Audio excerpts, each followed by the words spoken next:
Recording नहीं नहीं, काफी कुछ बोला, केक के बारे में भी बोला। चलिए शुरू करें।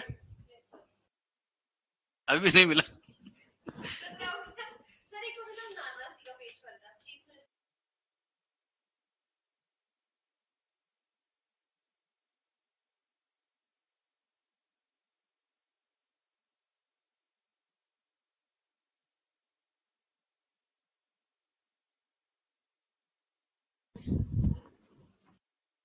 तो एंग्लो मराठा की बात करते हैं पहले।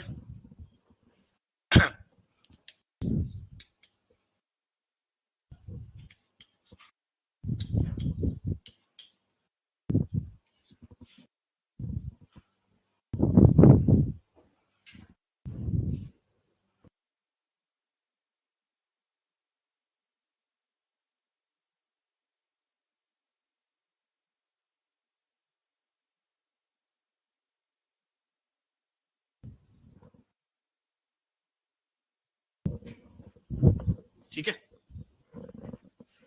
अब यहाँ पे सबसे पहले समझना है कि मराठा उस टाइम पे उनकी सिचुएशन क्या थी। थोड़ा सा बैक स्टेप लेते हैं, फिर आगे की तरफ बढ़ते हैं। तो सबसे पहले देखते हैं मराठा जो पेशवा थे वो कौन कौन से थे। पेशवा मतलब प्रधानमंत्री, और शाहू के डेथ के बाद पेशवा ही एज ए किंग भी बिहेव कर रहे थे। तो पेशवा में सबसे पहला नाम आता है बालाजी विश्वनाथ। इनका टेन्योर क्या था? 1713 20। ठीक है, सेकंड आते हैं बाजीराव, 1720 to 40। ठीक है, फिर तीसरा नाम आता है बालाजी बाजीराव या ना साहब जिसको कहते हैं।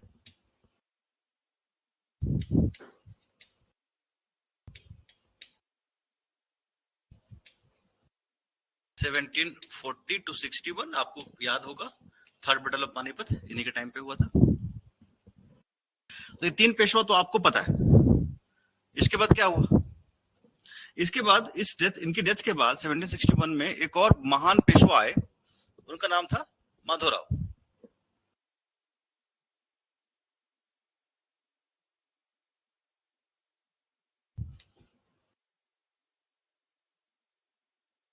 ठीक है,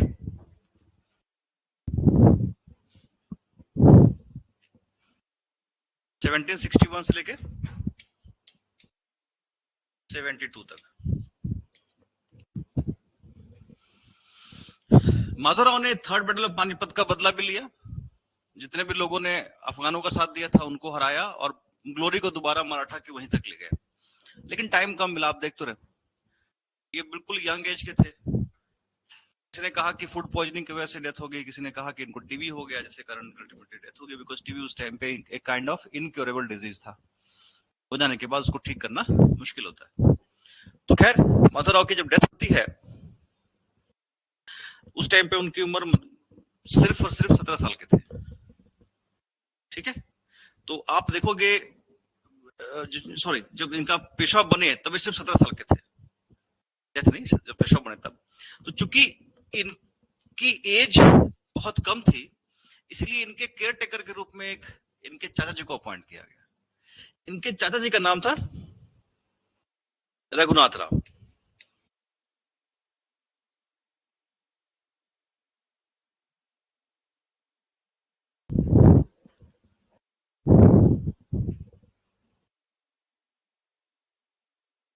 और यही से प्रॉब्लम की शुरुआत होती है, यानी कि आपके इन्वेस्टिगेशन में जो आपका टारगेट है वो यही है। ये सब बस आपको समझना है, आपको रघुनाथ राव के ऊपर ध्यान देना है। रघुनाथ राव की पर्सनालिटी को अगर आप देखेंगे तो ऐसी कोई खास बात नहीं थी इनके अंदर जो पेशवा बनने के लिए बिल्कुल काबिल थे, ऐसा नहीं था। एवरेज से इंसान थे, ठीक थे। ना ही इनके अंदर इतनी एम्बिशन थी कि इनको पेशवा बनना है। प्रॉब्लम कहां पे शुरू हुई कि एक यंग लड़के को ये पेशवा बनाने में हेल्प कर रहे हैं, उसे काम कराने में हेल्प कर रहे हैं, तो ये जो चीज थी इनकी वाइफ को पसंद नहीं थी। इनकी वाइफ हमेशा इनको ताना मारती रहती थी एक छोटे से बच्चे की सेवा कर रहे हो, एक छोटे से बच्चे को पेशवा बना के बैठे हुए हो, तुम क्यों नहीं बनते पेशवा?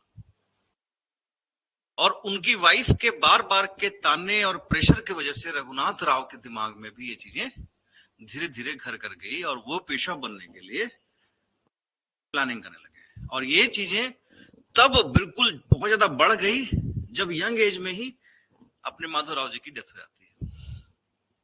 आप देखिए ना, 22-23 साल, कितना 30-32 साल में डेथ हो गई आई थिंक 17 है, 11 साल लगा लो, कितना हो गया, 28 साल की उम्र में, 28 साल की उम्र में उनकी डेथ हो गई। अब नारायण रघुनाथ राव को ये लगने लगा कि मराठा सरदार जो है तो मुझे ही पेशवा बनाएंगे, लेकिन ऐसा हुआ नहीं। यहाँ पे एक और कैरेक्टर सामने आ जाता है जिसके बाद इनका एम्बिशन जो है वो पूरी तरीके से बढ़ जाता है। उस कैरेक्टर का नाम होता है नारायण राव।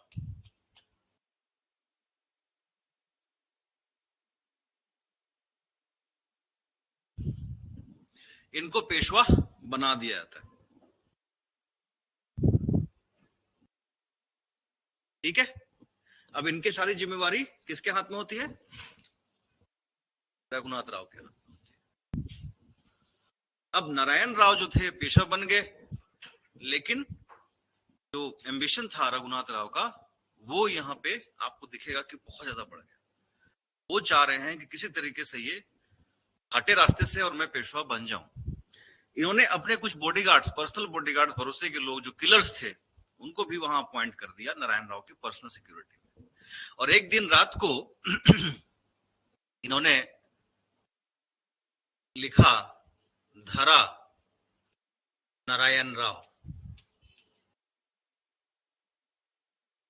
इनको पकड़ लो, अरेस्ट कर लो। उनके बॉडीगार्ड्स को मैसेज भिजवाया, उसमें लिखा हुआ था धरा। इनकी वाइफ जो थी उन्होंने धा को कर दिया, हमारा रघुनाथ राव, नारायण राव। महल के अंदर ही उनका कत्ल कर दिया गया और पता नहीं चला किसने कत्ल किया। ऑब्वियस है क्योंकि सारा तो सब रघुनाथ राव के पास था और नारायण राव के यहाँ पे डेथ हो जाती है। अब तो उनको लगा कि अब तो इनके पास कोई ऑप्शन ही नहीं है, अब तो मैं ही बनूंगा पेशवा, अब कौन रोकेगा मुझे। लेकिन किस्मत, आप किस्मत से कैसे लड़ेंगे?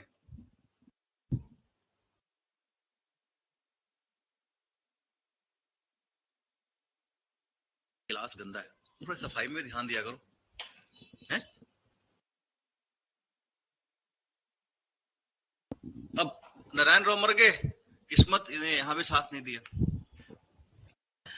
जैसे उनकी डेथ की खबर आई, ये पता लगा कि नारायण राव की वाइफ जो थी प्रेग्नेंट थी, उनका बेटा हुआ है।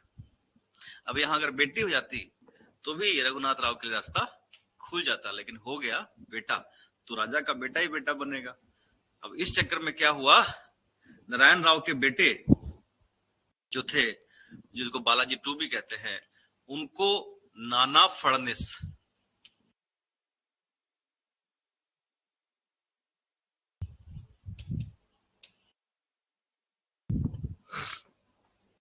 नाना फड़निस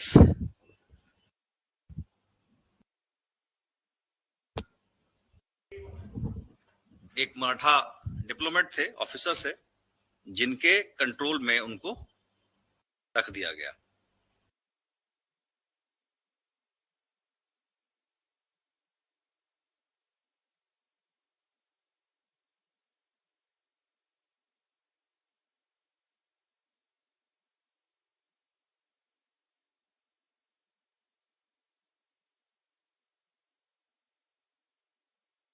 जी, क्योंकि बच्चा बच्चा था ना वो, छोटा सा।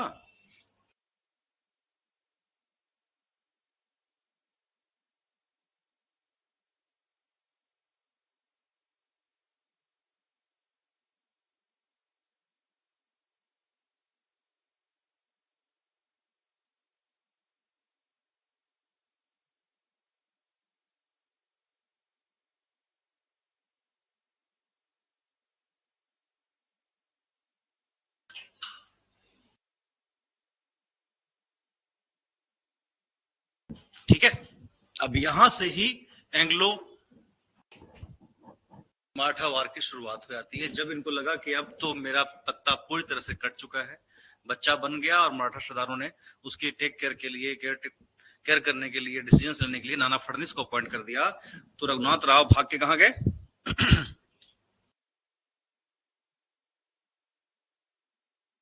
के बॉम्बे काउंसिल में।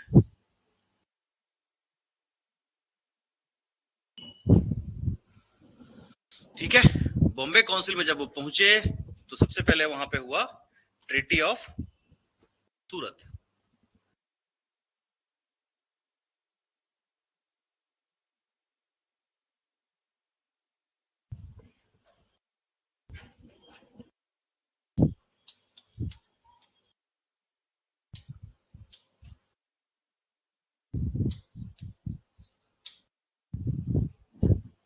किसे किसके बीच? ब्रिटिश बॉम्बे कमीशन काउंसिल और रघुनाथ राव के बीच। क्लियर? ट्रीटी बताता हूं। यहां तक कहानी समझ में आ गई सबको? कोई डाउट?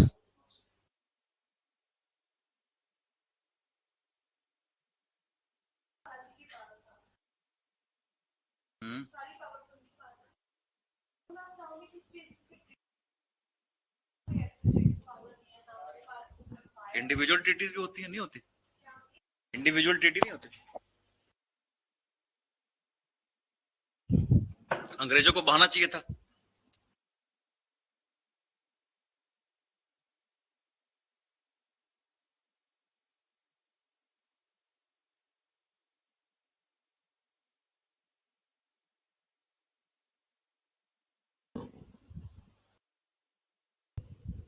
ठीक है, यहां तक समझ में आ गया? अब आगे बढ़े।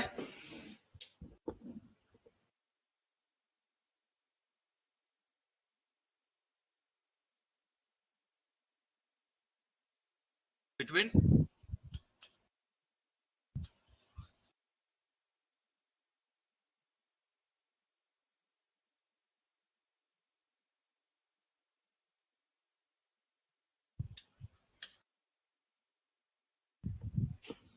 इसमें ब्रिटिशर्स ने रघुनाथ राव को मराठों के खिलाफ लड़ाई में हेल्प करने का एश्योरेंस दिया, लड़ाई का सारा खर्चा रघुनाथ राव उठाएंगे, इस तरह की बातें हुई, और रघुनाथ राव के पेशवा बनने के क्लेम को उन्होंने सपोर्ट किया।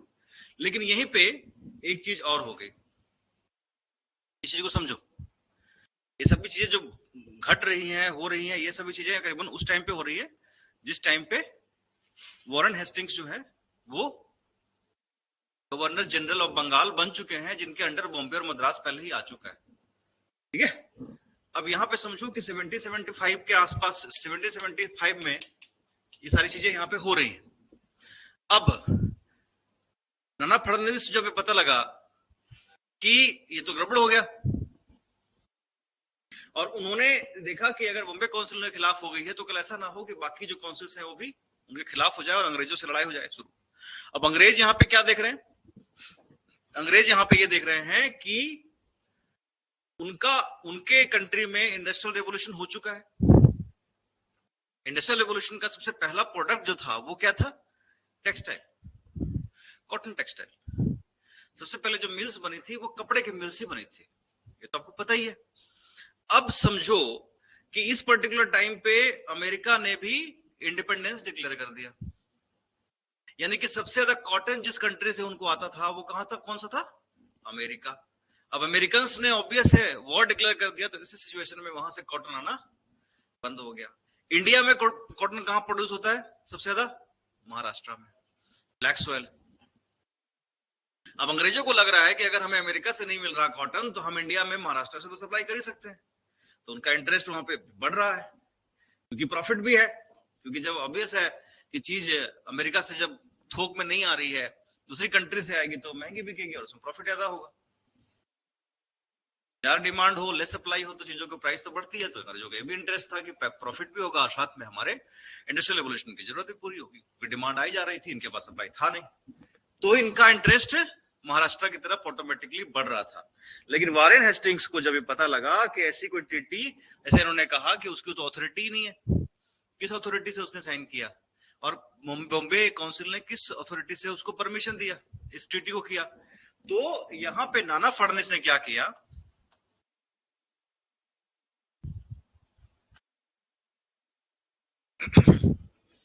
अपना एक रिप्रेजेंटेटिव भेजा कलकत्ता काउंसिल में।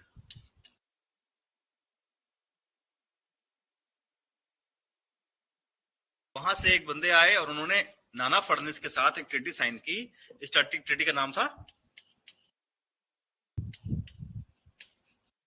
Treaty of Purandar. समझ में आया कहानी?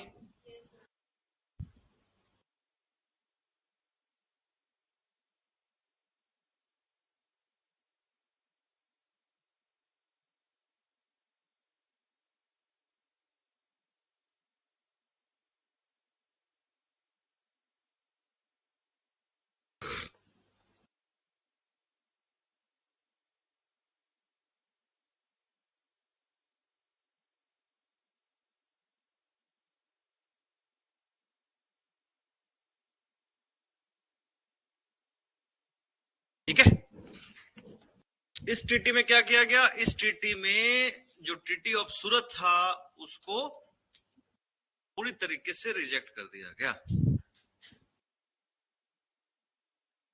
मतलब उसको मानने से इनकार कर दिया। ट्रीटी ऑफ सूरत का कोई एग्जिस्टेंस ही नहीं रहा, और रघुनाथ राव को पेंशन दे करके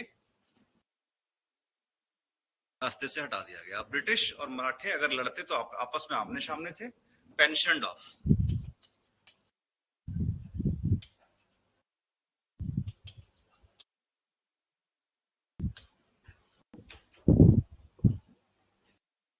ब्रिटिशर्स ने बोला कि इसको पेंशन दे दो और दूर कर दो, हटा दिया रास्ते से।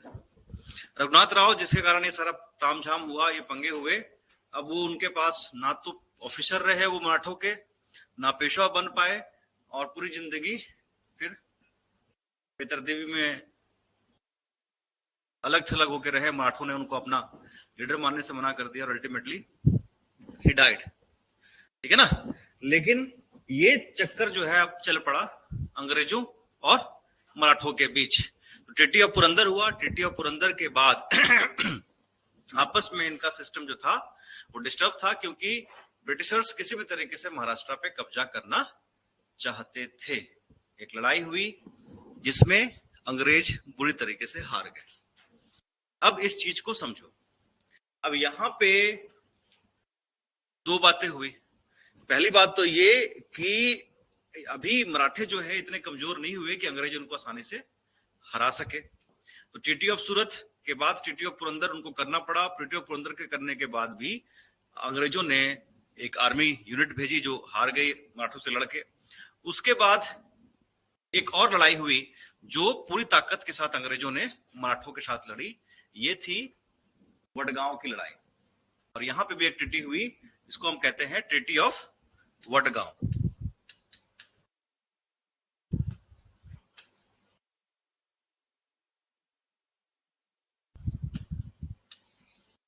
ये ट्रीटीज का नाम याद रखिए साहब।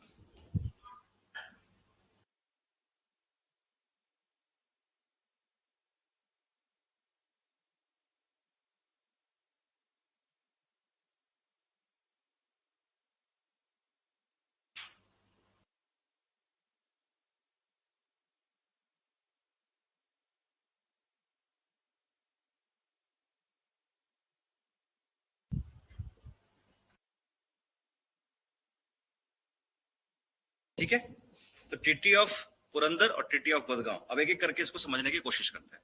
ट्रीटी ऑफ पुरंदर में क्या हुआ?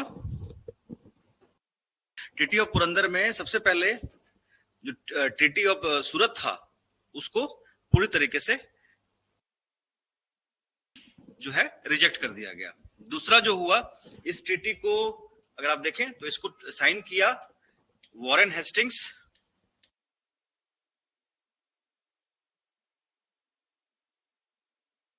एंड नाना फडणवीस ने।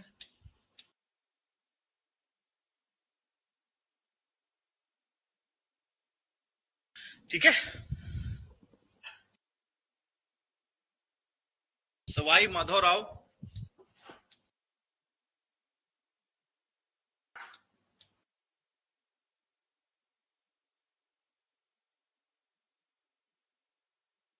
was accepted as a Peshwa.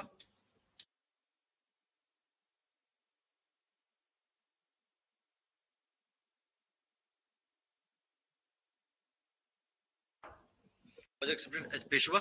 Madhavrao, Sawai Madhavrao was accepted as a Peshwa. जो बच्चा था ना नारायण राव का, उसको सवाई नाम था, सवाई माधवराव। ठीक है। ठीक है। नहीं, नारायण राव उसको ऐसे बोलते थे बालाजी टू, लेकिन ये सवाई माधवराव उनका पूरा नाम था। तो ये हो गया आपका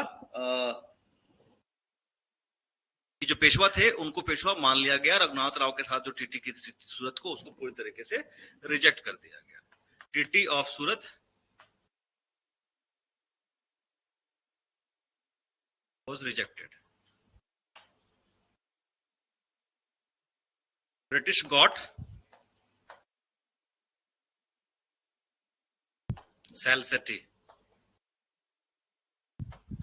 एक आइलैंड था, उसको ब्रिटिशर्स को दे दिया गया टीटी के एवज में।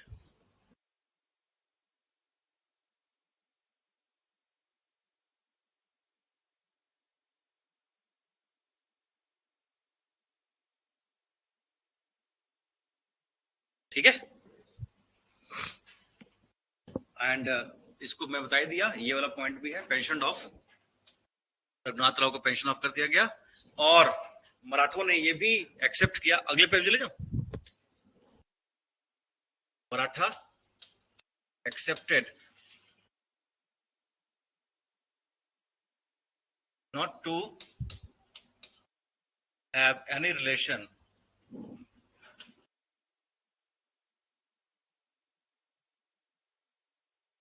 with French.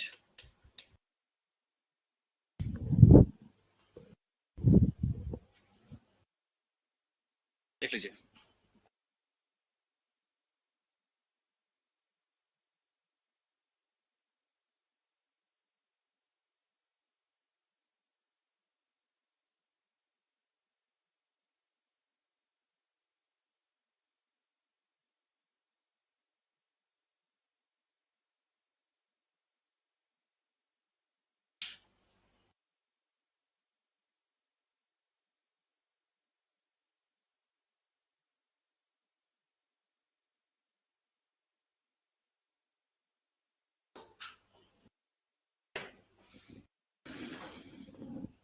ठीक है। अब टीटी ऑफ वडगांव आ गया। अब कहानी में ट्विस्ट कहां पे आती है? यहां तक कहानी समझ में आ गई सबको, सब कुछ, कहीं पे कोई डाउट नहीं? क्लियर। अब कहानी में ट्विस्ट क्या आती है कि नाना फडणवीस को ऑब्वियस सी बात थी कि वो फ्रेंच के साथ क्यों रिलेशन खराब करे, फ्रेंच के साथ रिलेशन क्यों खराब करे? ठीक है, ट्रीटी में है, उट्स ओके। उस टाइम पे मामला रफा दफा हो गया। नाना फडणवीस ने फ्रांस के साथ भी एक ट्रीटी कर ली, और ये पूरी तरीके से ट्रीटी ऑफ पुरंदर के अगेंस्ट था। और इसी टाइम पे जैसे इनकी ट्रीटी होती है, ये करीबन जनवरी की बात है, करीबन 15-16 जनवरी के आसपास की, 1776। इस टाइम पे अंग्रेजों ने मराठों के अगेंस्ट वॉर डिक्लेयर कर दिया। ठीक है, ये लड़ाई वेस्टर्न घाट में लड़े गए। मराठा काफी स्ट्रांग साबित हुए, अंग्रेजों को पीछे धकेल दिया, रिट्रीट करना पड़ा ब्रिटिशर्स फोर्सेस को, और वो चले गए वडगांव। साथ ही में एक जगह का नाम है, गांव का नाम है। जब वडगांव पहुंचे तो वडगांव को भी चारों तरफ से घेर लिया गया। वडगांव को जब चारों तरफ से घेर लिया गया तो ब्रिटिशर्स के पास और कोई ऑप्शन नहीं बचा एक्सेप्ट एक ट्रीटी करने के, पीस ट्रीटी इसको हम कहते हैं। ट्रीटी की गई जिसको हम कहते हैं ट्रीटी ऑफ वडगांव। अब अंग्रेजों को एक बात समझ में आ चुकी थी कि मराठों का मुकाबला वो ऐसे नहीं कर सकते, अगर उनको सीधी लड़ाई में तो मराठों से नहीं जीत सके। अब यहाँ पे मराठों ने अपनी स्ट्रेटेजी चेंज की कि मराठों की जो स्ट्रेंथ है, जो ताकत है, वो उनकी यूनिटी है। यानी कि सारे मराठा सरदार अगर मिल जाएं तो उनको हराना बहुत मुश्किल है। तो इन्होंने क्या किया, हर मराठा जो सरदार थे, प्रोमिनेंट जो सरदार थे, उन सबको अलग अलग जगह पे एंगेज किया ताकि उनकी ताकत बढ़ जाए और वो उसको काबू कर सके। और इसी में सिंधिया जो थे वो मराठों से लड़ाई हार गए। और उनके साथ जो टीटी हुई, उस टीटी में एक बात कही गई कि वो अब आगे मराठों के साथ अंग्रेजों की टीटी कराएंगे। और उस ट्रीटी का नाम है ट्रीटी ऑफ सालबाई। क्या नाम है?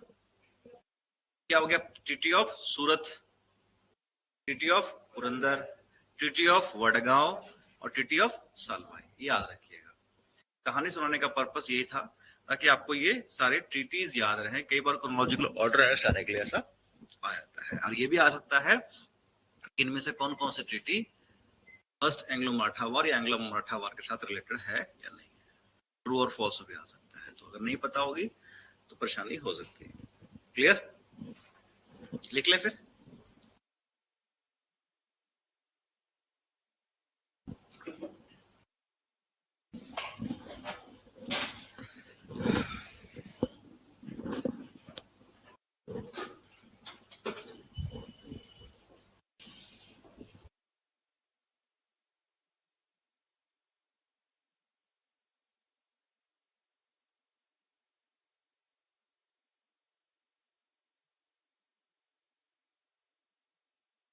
लिखिए।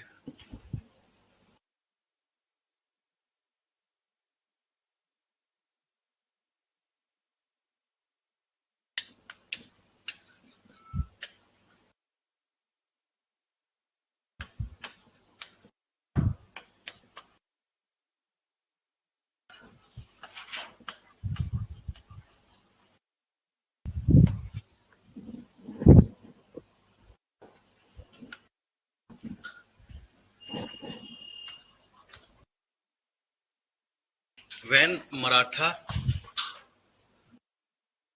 had a treaty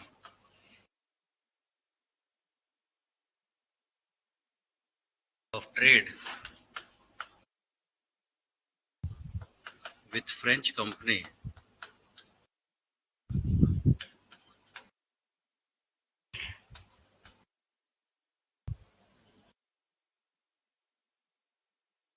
British Council of Calcutta found it as a violation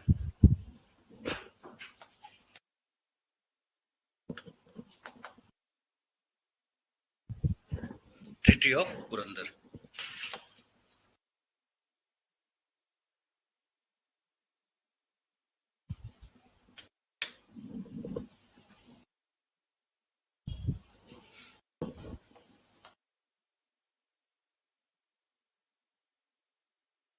For January 1776, British declared war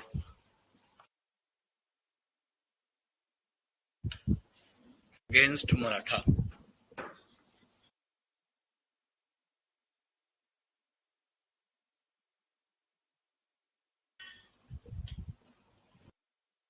Clear?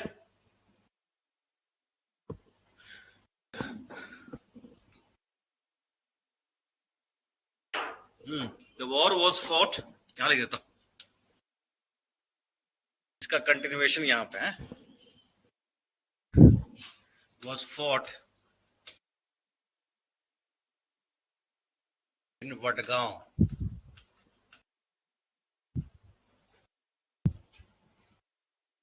Where Britishers were defeated.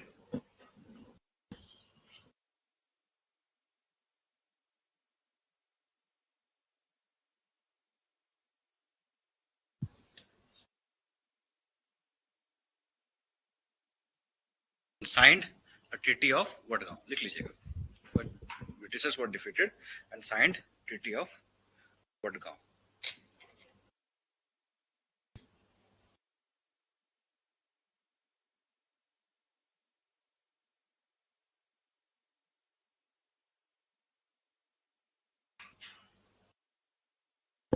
Treaty of Wadgaon हुआ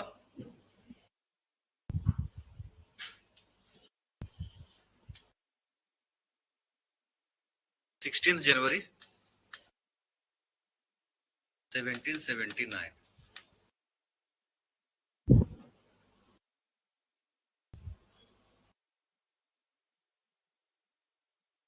नहीं सॉरी, ये जो मैंने लिखा था ना पहले कि बैटल जो है वो मैं दिमाग में पहले ही चला गया।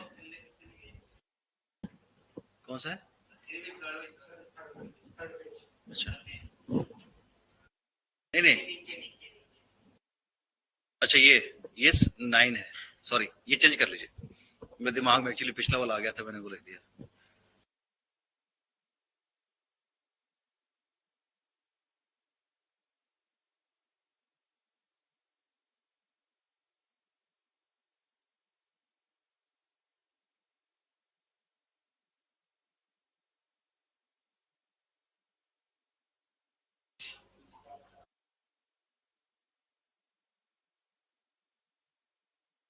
ठीक है,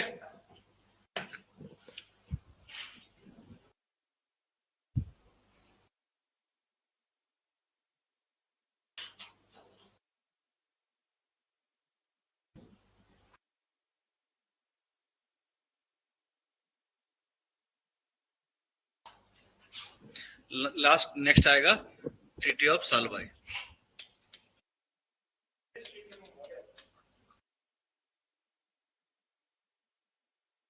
ट्रीटी ऑफ वडगांव में ऑब्वियस है ब्रिटिशर्स हार गए थे। उन्होंने जो है कंपनसेशन दिया, थोड़ा बहुत पीस ट्रीटी हुई है कि अब दोबारा से ब्रिटिश ऐसा नहीं करेंगे, लेकिन ट्रीटी ऑफ वडगांव को मानने से वॉरेन हेस्टिंग्स ने मना कर दिया। वो उसको उसकी वैलिडिटी को नहीं मान रहे थे क्योंकि ये बॉम्बे काउंसिल वहां पर अटैक करने के लिए गई थी। तो फिर री भेजी गई दोबारा से कलकत्ता काउंसिल की तरफ से। वॉरेन हेस्टिंग्स ने इसको एक इंसल्ट के रूप में लिया कि इतनी बड़ी लड़ाई वो हार गए। तो वडगांव की ट्रीटी इसलिए इतनी इंपॉर्टेंट नहीं है क्योंकि उसकी वैलिडिटी एक्सेप्ट ही की गई। ठीक है, और इसीलिए वो चीज पूरी तरह से खत्म हो गई। अब आते हैं treaty of Salbai, that is the end of Anglo Maratha war.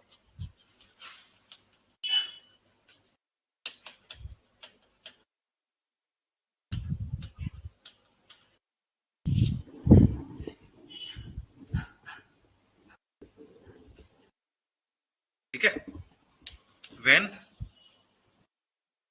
Bengal council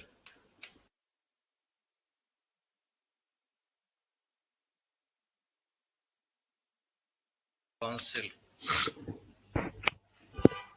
and Warren Hastings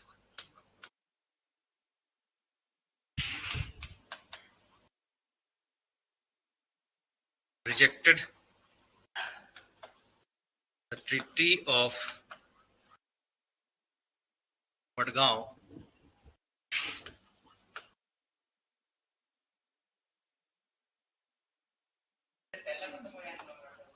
and sent नहीं, ट्रीटी ऑफ सलवाई को कहते हैं एंड ऑफ मराठा वॉर। पता है? तो ट्रीटी ऑफ सूरत हुई, ट्रीटी ऑफ पुरंदर हो गई, तो लड़ाई नहीं हुई, ट्रीटी खत्म हो गया। फिर जब दूसरी लड़ाई हुई वो थी ट्रीटी ऑफ वडगांव। वडगांव में बॉम्बे काउंसिल ने किया जिसको उन्होंने हरा दिया, और ट्रीटी ऑफ वडगांव भी हो गई, लेकिन बंगाल काउंसिल ने उसको मानने से मना कर दिया। रीइंफोर्समेंट भेजा, तो फिर ऑब्वियस है रीइंफोर्समेंट में कई जगहों पे इनको इन्वॉल्व कर दिया गया, एक जगह नहीं लड़े। तो उसमें महाजी सिंधिया जो थे अपने ग्वालियर के, वो हार गए और उनके साथ ट्रीटी की गई, और उनके साथ ट्रीटी ये की गई कि वो मराठों के साथ पीस ट्रीटी कराने में हेल्प करेंगे। अल्टीमेटली एक ट्रीटी हो गई जिससे लगभग आने वाले 20-25 साल तक अंग्रेज और मराठा आपस में नहीं।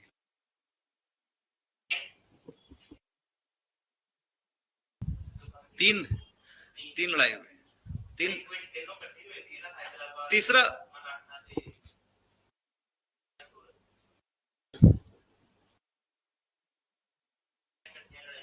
नहीं नहीं, उस टाइम पे तो मैसूर खत्म हो चुका था ना, 1779 में तो मैसूर पहले खत्म हो चुका है, तो इकट्ठे कैसे होंगे? 1779 में पहले खत्म हो चुका है। ठीक है, treaty of Wadgaon and sent reinforcement.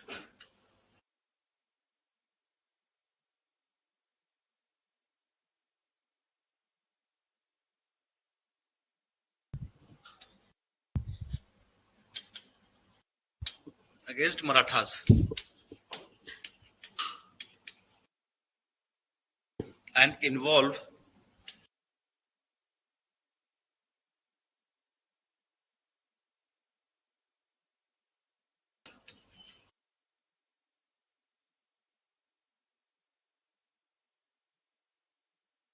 separately.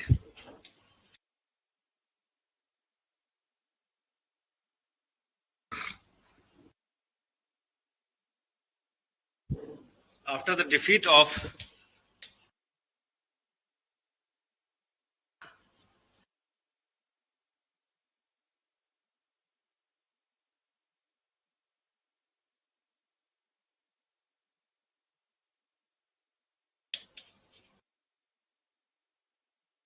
Treaty of Salbai was signed. Mahatma Sindhia.